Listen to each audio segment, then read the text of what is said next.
ஏடிஎம்கே வந்து ஒரு singing ship. அங்கேருந்து அதுக்கு ஒரு அரசியல் எதிர்காலம் இல்லை. ஏன்னா திமுக எதிர்ப்புன்னு வளர்ந்த அதிமுகவை வந்து திமுகவோடைய கூட்டணி வைக்கணுங்கிற மாதிரி ஒரு பிளானை போட்டு அந்த கட்சியோடைய அடித்தளத்தையே அவங்க டிஸ்ட்ராய் பண்ணிட்டாங்க.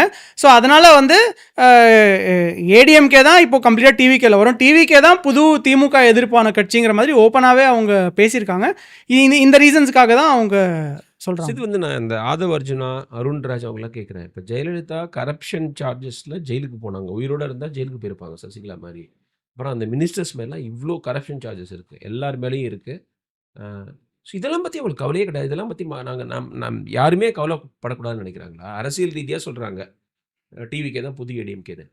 பட் நீங்கள் தூய சக்தின்னு சொன்ன கட்சியில் இந்த மாதிரி கரை உள்ளவங்களை நீங்கள் சேர்த்துப்பீங்க. ஜெயலலிதா புரட்சி தலைவின்னு சொல்லுவீங்க. ஆரம்பத்தில் எம்ஜிஆரை பற்றி தான் சொல்லிட்டு இருந்தார் விஜய். இப்போ கட்சியை சேர்ந்தவங்க எல்லாம் புரட்சி தலைவி புகழ் பாட ஆரம்பிச்சிட்டாங்க. செங்கோட்டையன் வந்து ஜெயலலிதா படத்தை வச்சுருக்காரு. இதெல்லாம் எந்த விதத்தில் நியாயம்? நாங்கள் இப்போ பார்த்துட்டு இருக்கவங்களாம் மடையர்களா? இந்த ஒரு கேள்வி எழுவும்ல. நீங்கள் நம்ம அவங்களுக்கு கேட்குறோம்ல, இந்த அருண் ஆதவ் அர்ஜுனாலாம் இல்லை, அதை அவங்க சைட் ஸ்டெப் பண்ணுறாங்க. அவங்க ஆப்வியஸ்லி 2017க்கு அப்புறமா நான் ஏடிஎம்கே பற்றி தான் பேசுகிறாங்க. ஜெயலலிதாவுடைய லெகசியை வந்து அவங்க கம்ப்ளீட்டாக டேக் ஓவர் பண்ணுறாங்க. என்னை பொறுத்தவரை ஏடிஎம்கேலேருந்து வர மற்ற லீடர்ஸும் ஜெயலலிதாவுடைய ஃபோட்டோவை வந்து பாக்கெட்டில் வச்சுப்பாங்கங்கிற மாதிரி தான் நான் பார்க்குறேன்.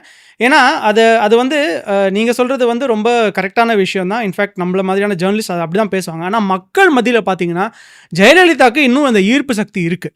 ஸோ அவங்க வந்து அதை பிரதிபலிக்கிறாங்க. அவங்க வந்து ஒரு தூய சக்திங்கிற ஒரு விஷயத்தை பிரதிபலிக்கல. மக்கள்கிட்டேருந்து ஒரு ஜெயலலிதாக்கான ஒரு வரவேற்பு இருக்குல்ல, ஜெயலலிதாக்கு இன்னும் அவங்க ஜெயலலிதா பற்றி அவ்வளோ அம்மா அப்படின்னு பேசுகிறாங்களே, அதை தான் அவங்க பிரதிபலிக்கிறதா நான் பார்க்குறேன்.